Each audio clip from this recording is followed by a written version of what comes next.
Hey, what is up guys? So I'm going to be going over the limited list. That means the cards that are at 1, meaning that they're so powerful you're only allowed to run 1 copy of, supposedly. But there's a lot of cards that I feel like that definitely could be at 2, and I don't think that they would actually make any relevance in the meta as of right now. So let's go ahead and go over them. If you guys know why these cards are at 1, let me know in the comment section below, but let's go ahead and get started. So first off, we have TG Striker. Now, you know, TGs have topped multiple times. They've gotten first place at large-scale events and tournaments, but the thing is, how relevant is TG Striker against the meta today? He is more so a synchro card. You know, he is a tuner. That's what makes him so awesome. You know how a lot of players were saying, you know, Konami's trying to kill synchros. However, they are releasing more and more synchros, so maybe TG Striker in the future will be at 2 or 3.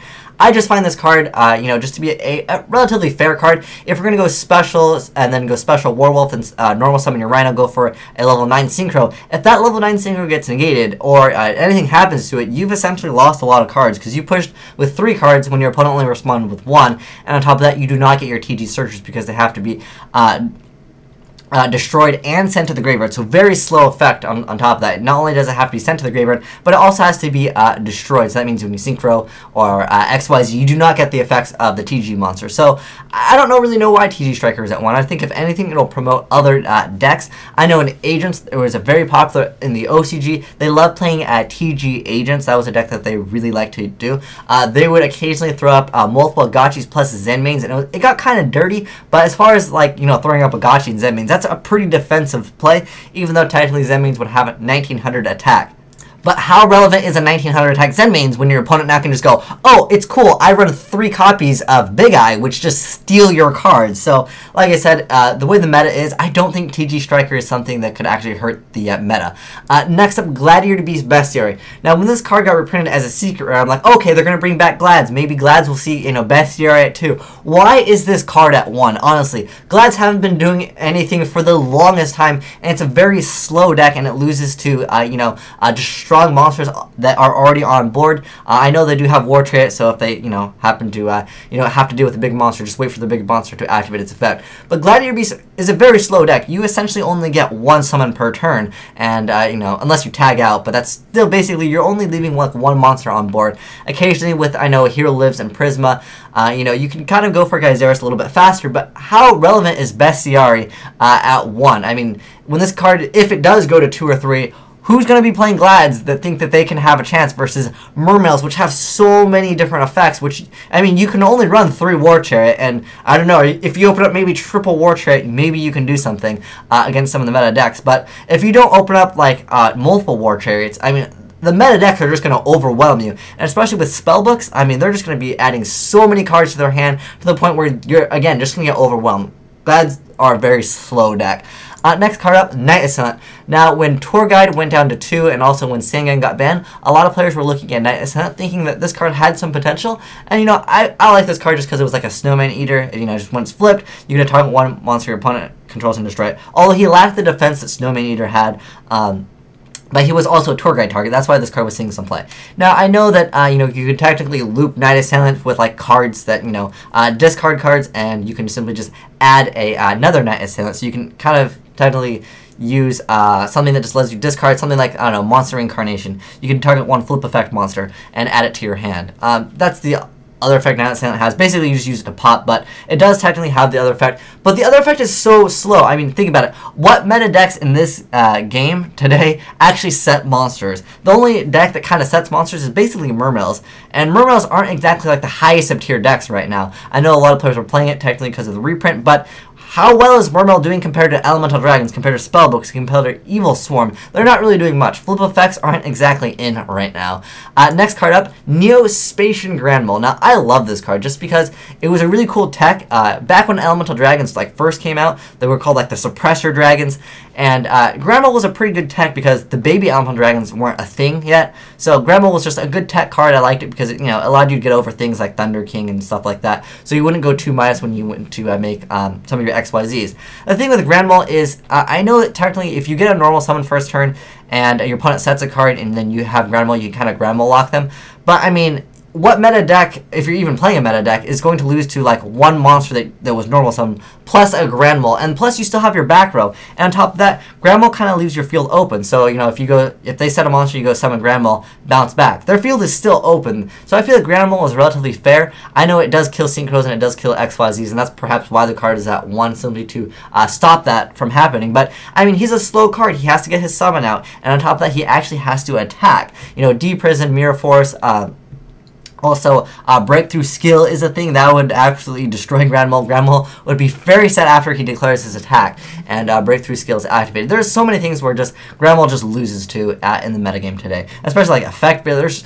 There's so many things that just stop Grand Mole. I don't think Grand Mole going to 2 would actually make an impact on the game. Next up, Wall of Revealing Light. Now, I was checking out, the tips on the wiki about, like, why is this card at 1, really? But you just pay a multiple of any 1,000 life points, and none of your opponent's monsters with attack equal to or less than the life points you paid can attack. So basically, you can pay 7,000 and pretty much nothing can attack you, and then you can activate something like Self-Destruct button and tie the game. Now, that's kind of mean, but the thing is, how relevant is that going to be in the metagame?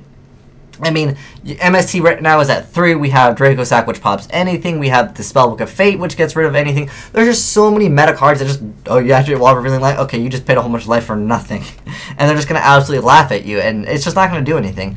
Another card I thought there might have been some crazy combo with. I don't know if there's one. I checked the wiki for tips. I didn't find any. For Ceasefire, you flip all face-down defense position monsters face up. I mean, again, who is setting monsters this format? Very few decks. And then you flip effects aren't activated at this time, and you flip 500 damage to your opponent for each face-up effect monster on the field. That's very small. I mean, yeah, maybe you can hit a Raikou. Raikou doesn't get its effect, and now you know it's a Raikou face down. But the thing is, how relevant is running like triple or double Ceasefire? I know technically you can burn your opponent, but let's be honest, Chain Burn is going to be much better. Technically, yes, you can run Chain Burn, but the thing is, there's not going to be any face down defense position monster, so good luck trying to use Ceasefire against the meta decks. And on top of that, Exodia, Final Countdown, there's just much better ways to burn, or just like have an alternate win condition in the game. Next card up, Boreal from the Different Dimension. Now, a lot of people were saying, this card can't go to 2 because of Elemental Dragons. The thing is, what Elemental Dragon player that you see is topping is playing Boreal from the Different Dimension.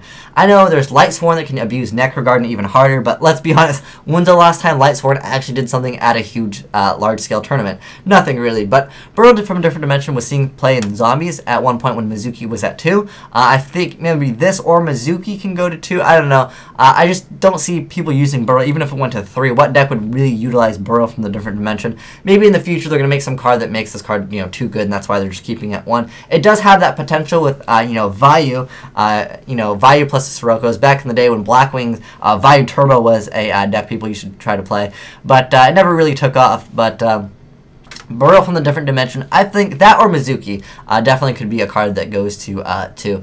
Next up, Plague Spreader Zombie. This is a card where I'm like, you can't really abuse it too much.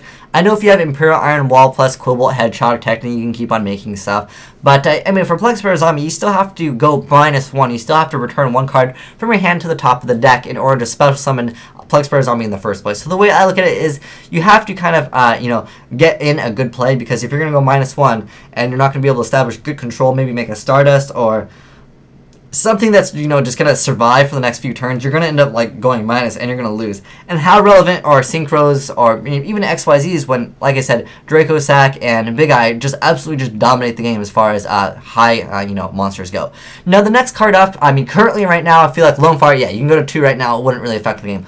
But they are releasing more plant support, so maybe this card, staying at 1 is a good idea. We'll see what plants have to offer in the future. I hope, plants always get more support, because this is probably one of my favorite decks to play. Also, I felt like, because if plants get some more support, as they are getting some more support in the future, that one card, Formula Synchron, that card might just stay at 2. I don't know. We'll have to see, what support comes out. But I feel like Lonefire Blossom is kind of up in the air. But I really feel like, why is TG Striker? Why is Bestiary? Why is Night Assailant? Why is Grand Mole, Wall of Revealing Light, Ceasefire, and Boreal? I feel like these cards, pretty much most people will agree with me, they should be at more than 1, especially TG Striker and Bestiary. Like, come on! Why is Bestiary at 1? Not even if it goes to 3, I mean, maybe people will try it. But realistically, I don't think that there's any broken combos with Bestiary at 3 in the game. But, I mean, come on. Who's playing back row in meta decks right now anyways? Very, very few decks play back row, and it's mostly chainables anyways. But if you guys know why any of these cards are at 1, maybe you have a good reason, maybe there's some combo that I just simply don't know of, let me know in the comment section below. But if there's any other cards you feel that are at 1 that should be going to 2 or 3 that wouldn't really impact the game, or even if they would, let me know what cards you guys wish that were at, more than 1. And don't say something like Reborn, because I think most of us would agree Reborn at 1 is already too good. But anyways, thanks for watching, guys. Asian Eyes signing out.